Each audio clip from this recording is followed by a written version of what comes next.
What's up, y'all? It's your boy Super Barber Samson with another banger video. I have a great video for you guys on today. Today I'm going to be talking about how to keep your clients in your chair. I hope you're ready. What's up, y'all? Let's go! Hey, do me a favor, before we start this video, hit that like button right now. Hit that subscribe button right now. And below in the box under us, just start giving us some comments. Tell us what you think, how you feel about this video. If I'm on the right page or not, just give me your feelings. Tell me what you think, all right? Yo, check this out. So, I have so many people who I mentor. New barbers, not so new barbers, student barbers, that's on my Rolodex or in my DMs, right? Most of these barbers have one complaint that they ask me. I'm talking about the ones who I mentor. They ask me, how do I keep clients in my chair on a regular basis? So, I really want to talk about that. And there's only one absolute explanation for this, and that is service and continuing including services. I hope you catch that. So this client that I have in my chair right now, really cool young man. I've been cutting his hair. I cut him and his dad. I've been cutting them for like the past 3 years maybe, and they come on a regular basis, whether it's weekly or whether it's bi-weekly. They come sometimes weekly, depends on what they got going on, or they come bi-weekly, depends on what they have going on. So you see me and this gentleman are having a great conversation, and this conversation is not just a regular conversation. We really know each other as barber to client. Like, we really know each other far as associates and far as building a relationship with one another. So, why do I say the number one thing that allows your clients to come back is services? So, I want to tell you, if you are an introvert, this is going to be really hard to do. So, what I want you to do is break out of your being lonely, being quiet, not being able to talk type of a person, because barbers are very social butterflies. Okay, that's number one. Let's get that out the way. Okay, so everyone is talking about service. So everybody asks me, hey Samson, service, so what type of services you use? So, I've never shared this with nobody. I never shared this with nobody at all.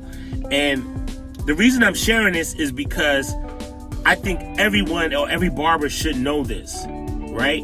Every barber should know this, period, right? So, I learned this on my own, going to a 5-star restaurant, going to a 5-star hotel, flying in first class, right? Once I've flown in first class, I don't want to fly in economy any longer. I hate economy. Granted, there were some times I couldn't afford first class, but every time when I do go to economy, it reminds me how well first class is, if that makes any sense. Anytime when I go to a hotel that is a 3-star hotel, it reminds me how well that 5-star hotel was, right? And every time that I go to a 5-star restaurant, it reminds me and it reminds me how good they are when I go to a lower end restaurant. Okay, so the reason I'm bringing all of these things up is because when I started doing research on services, on how to appease or try to make your client feel so grateful that they're going to come back, I realized that a lot of times that just did not work. Okay, so I'm going to tell you, clients, right? Even if you could put 10 hot towels on them. You can give them the razor, right? You could give them face massage. You could give them whatever you give them, right? They could still not like the haircut, right? And be like, oh man. So what is going, like, so when people ask me like, what services you do to keep the people, and I'm about to tell you, just hold tight for a little while. Just hold tight for a second. So services, like when they say guest services, like what make people want to go to guest services, right? And I try to figure it out the whole time, right? And what I noticed is that you can have 10 guest service counters, but if that guest service provider does not greet you and are polite, you already don't want to be there or be a part, or you are already second guessing what they have to offer because on how they treat you. I hope you guys are following me. So what is service? I'm going to blow your mind with this. You probably already know. I don't know if you do. Service is relationship.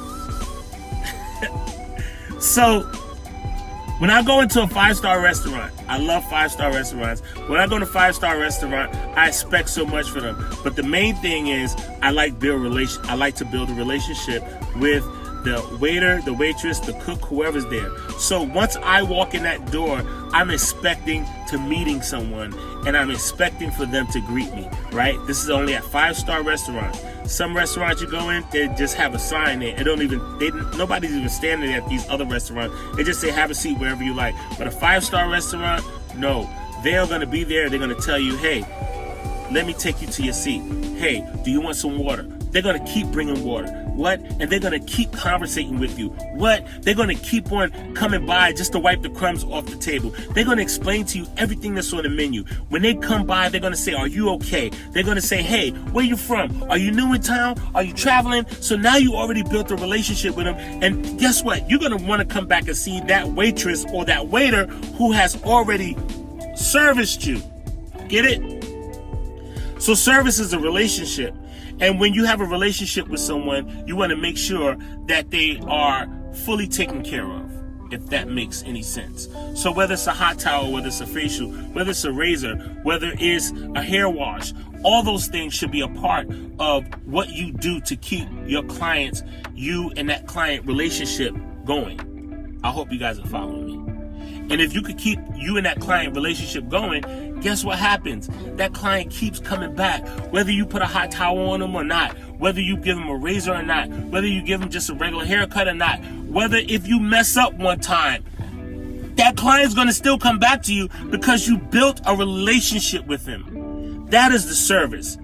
The service is that if you mess up, you can admit and say, hey, I kind of pushed you back a little bit right here. I made a mistake. Or you winked and I pushed you back a little bit. I apologize. The next time the haircut is on me, guess what? He's still going to be as excited with the crooked haircut. He's going to come back because he know that it wasn't intentional, and he know that people make mistakes, but you are his number one barber, and he's going to keep coming back to you. So if you want to know the answer to any question about service, yes, there are all these things, bells and whistles that are included with services as a barber. But your skill level should determine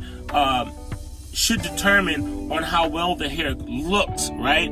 But your relationship and your service is what is going to keep the clients coming back at the end of the day, right? So some people, like I've seen some people that I gave the best haircuts to, that I just was in a funky mood. And this was in my travels as a barber. And there were some days where I just didn't want to say nothing. And those clients, I know I gave them the best haircut, but they never came back. And they came and sat in somebody else's chair. And I was like, wow, why they sit in their chair? And I know my haircut was better. And I know some of you guys have seen that. But it was something that you didn't say or something that you didn't do right. All right? This is your boy, Super Barber Samson. I just want to encourage you on today, because if you learn how to build relationship with your clients, that is the first service that you give your client. is relationship. You want to talk to him. You want to look at his scalp. You want to ask him, what does he do with his scalp? Is his hair too greasy? If it's dirty, you want to wash his hair. If you want to build a relationship and build a relationship with him, everything if you're an introvert, you just want to do your job as a barber, right? You just want to be able to tell him, like, hey, this is your scalp, this is what's going on, this is what's happening. And if you do that to the fullest and to the best of your knowledge, I promise you, it's going to change your life. That client's going to keep coming back. He's going to keep on doing whatever he needs to do to make sure that you're happy, and you're going to do whatever you need to do to make sure that client is happy. And guess what? Everybody's going to be happy. He's going to keep coming back. He's going to keep paying. He's going to keep tipping. I never determine how well my client is, or if it's a good client based off of a tip, because some people just don't believe in tipping. I don't care about that. Tips are great, but I don't determine how well you tip if you're going to be my best client. I determine how well of you as a client is how much you come to me and you see me on a regular, and you keep my machine moving. All right, this is your boy Super Barber Sampson. So build your relationship with your client, so your client won't go nowhere else. Your client's gonna keep coming back, sitting in the chair. He's gonna love you to death. All right, this is your boy Super Barber Sampson. Until next time, peace. I'm out.